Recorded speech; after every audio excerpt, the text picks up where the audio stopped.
എനിക്കൊന്ന് സംസാരിക്കണം. നാളെ വൈകിട്ട് ബീച്ച് ഞാനവിടെ ഉണ്ടാകും.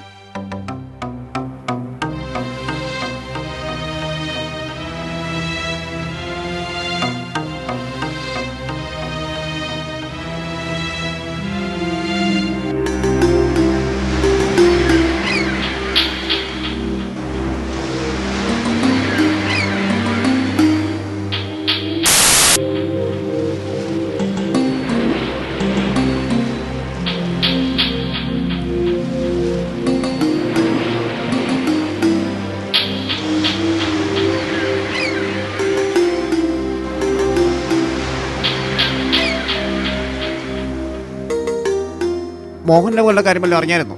ഇവിടെ പിള്ളേരൊക്കെ ഇങ്ങനെ എന്തോ പറഞ്ഞ കേട്ട്. പറഞ്ഞിട്ട് എന്താ? അതൊരു പാവമണ്ണലായിരുന്നു. നേരാണല്ലോ, ഞാൻ പറഞ്ഞ സംഭവം കവലിൽ വന്നപ്പോഴാ പറഞ്ഞു കേട്ടത്.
സതീഷ് അല്ലേ അത്?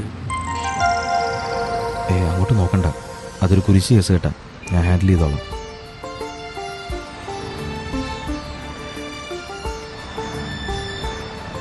എടാ സതീഷേ, നീ എന്താണ് ഇവിടെ? ഏതാ ഈ പെൺകുട്ടി? ഇവളെന്റെ കസിനാടാ. ഇവളുടെ അഡ്മിഷന് വേണ്ടി ഞങ്ങളൊന്ന് കോട്ടയം വരെ പോകുന്ന വഴിയാണ്. അതിരിക്കട്ടെ, നീ എന്താണ് ഇത് വഴി? ഞാൻ വൈക്കം വരെ പോകുന്ന വഴിയാ. ഒരു കൈക്ക് പിടിച്ചിട്ടിരിക്കുക. അപ്പോഴാണ് നിന്നെ കണ്ടത്. എത്ര നാളാളിയാ നിന്നെ കണ്ടിട്ട്. പിന്നെ എങ്ങനെയുണ്ട് നിന്റെ ബിസിനസ് ഒക്കെ? എങ്ങനെ പോകുന്നു? നന്നായിട്ട് പോകുന്നടാ, കുഴപ്പമില്ലല്ലേ? അങ്ങനെയൊക്കെ പോകുന്നു. നമുക്കൊന്ന് കൂടാം. ഞാൻ പോട്ടെ. എന്തിനാണോട് കസിനാന്ന് പറയാൻ പോയത്? കല്യാണം കഴിക്കാൻ പോകുന്ന ആളാന്ന് പറഞ്ഞാൽ എന്താ?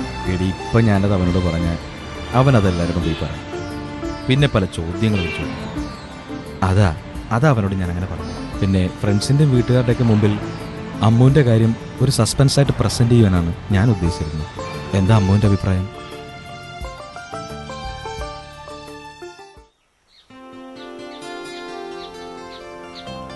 വരൂ, പതിയെ.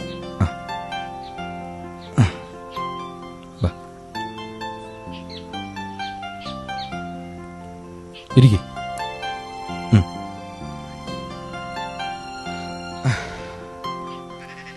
ബോട്ട് എങ്ങനെയുണ്ട്? ഇഷ്ടായോ? കൊള്ളാം. എൻ്റെ ഒരു ഫ്രണ്ടിൻ്റെ. നീ പറ. കുഴപ്പമില്ല.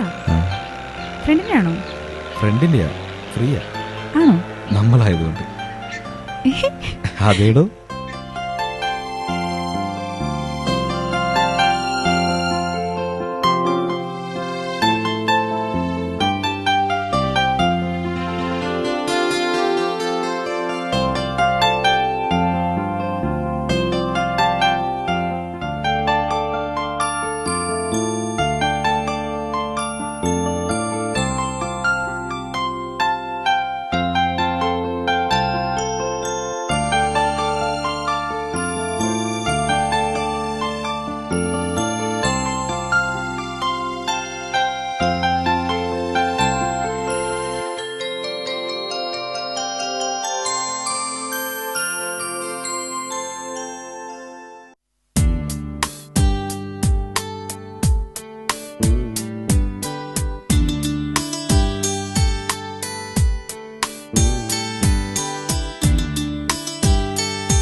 ഏയ്,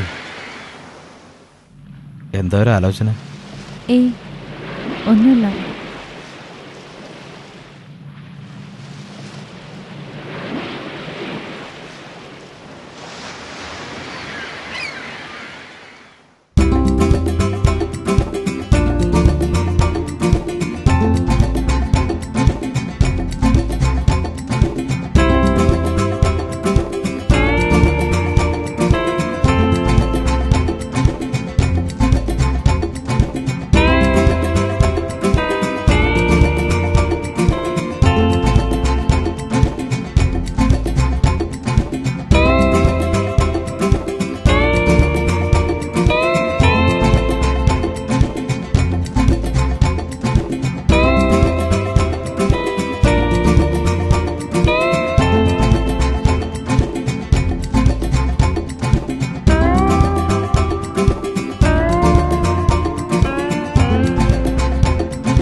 என் இதயம் இதுவரை துடித்ததில்லை, இப்போ துடிக்கிறதே.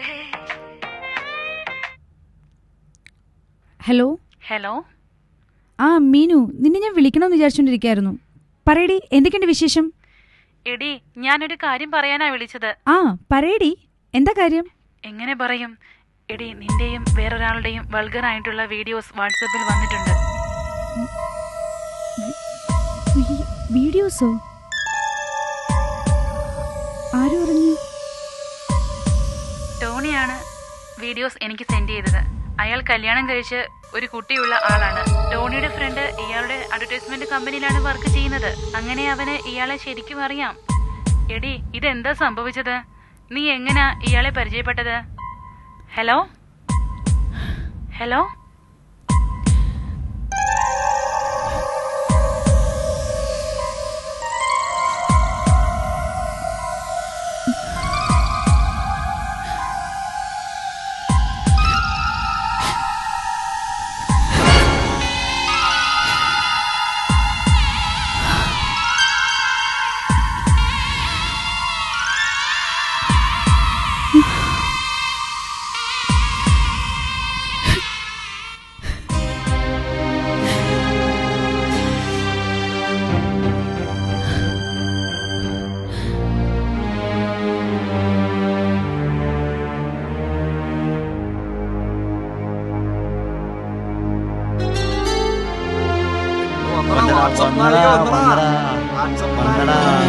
കാറിൽ വരുന്നവന്മാര് മാത്രമേ നീ നോക്കുള്ളല്ലേ? ഇതിനേറെ നമ്മളൊക്കെ ഇവിടെ തന്നെ ഉണ്ടായിരുന്നു.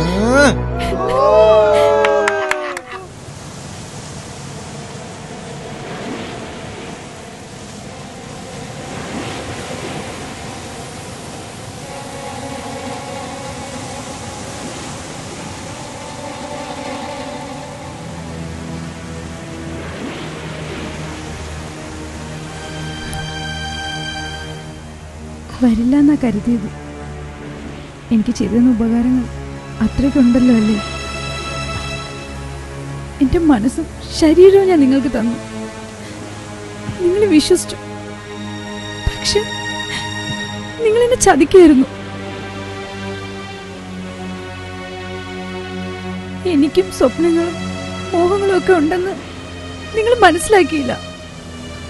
ഇതൊരു സ്നേഹം പോലും നിങ്ങൾക്ക് എന്നോടില്ലായിരുന്നു. നിങ്ങൾക്ക് വേണ്ടിയിരുന്നത് എന്റെ ശരീരം മാത്രമായിരുന്നു.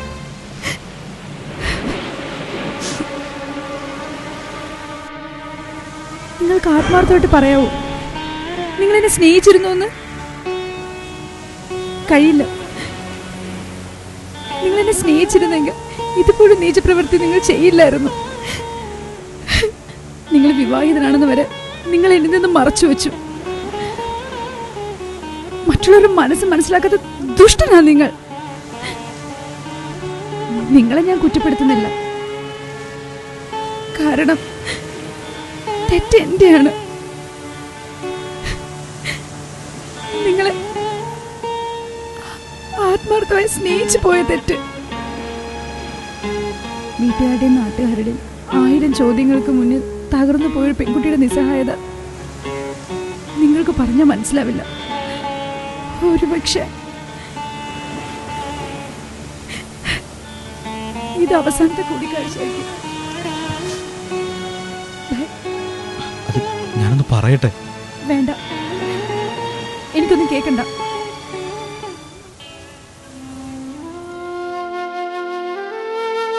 മൊബൈൽ ഫോൺ, ഫേസ്ബുക്ക്, വാട്സപ്പ് തുടങ്ങിയ സോഷ്യൽ മീഡിയ സംഭവങ്ങൾ ഇന്ന് നമ്മുടെ ജീവിതത്തിന്റെ ഒരു ഭാഗമാണ്. മൊബൈൽ ഫോൺ എന്ന ഉപാധിയിലൂടെ ചതിയുടെ ഒരു വലിയ കൂമ്പാരം തന്നെ നമ്മുടെ പെൺകുട്ടികളെ മാത്രം ലക്ഷ്യം വെച്ചുകൊണ്ട് പ്രവർത്തിക്കുന്നുണ്ട്. നിഷ്കളങ്കകളായ നമ്മുടെ പെൺകുട്ടികളെ വലയിലാക്കുക എന്നതാണ് അവരുടെ ലക്ഷ്യം. ഏതെങ്കിലും ഒരു മിസ്ഡ് കോളോ അല്ലെങ്കിൽ അറിയാതെ ഡയൽ ചെയ്യുമ്പോഴോ മറ്റോ കിട്ടുന്ന ഒരു റിലേഷൻ, അത് വഴിവിട്ട ബന്ധമായി മാറുമ്പോൾ പോലും നാം ചതി മനസ്സിലാക്കിയെന്ന് വരില്ല. ഒരുപക്ഷെ നമ്മുടെ പെൺകുട്ടികൾക്ക് എല്ലാം നഷ്ടപ്പെട്ടു കഴിയുമ്പോഴേ ചതി മനസ്സിലാകുകയുള്ളൂ. അപ്പോഴേക്കും വളരെയധികം വൈകിയിരിക്കും. അവസാനം സ്വന്തം ജീവിതം ഹോമിക്കുകയല്ലാതെ മറ്റൊരു വഴിയും പെൺകുട്ടികൾക്ക് മുമ്പിലുണ്ടാകില്ല. എല്ലാ ദിവസവും ഇതുപോലുള്ള ഏതെങ്കിലും ഒരു വാർത്ത നമ്മുടെ പത്രങ്ങൾ കവർ ചെയ്യുമ്പോഴും നമ്മുടെ പെൺകുട്ടികൾ അതിൽ നിന്നും പാഠങ്ങൾ ഉൾക്കൊള്ളുവാൻ ശ്രമിക്കുന്നില്ല.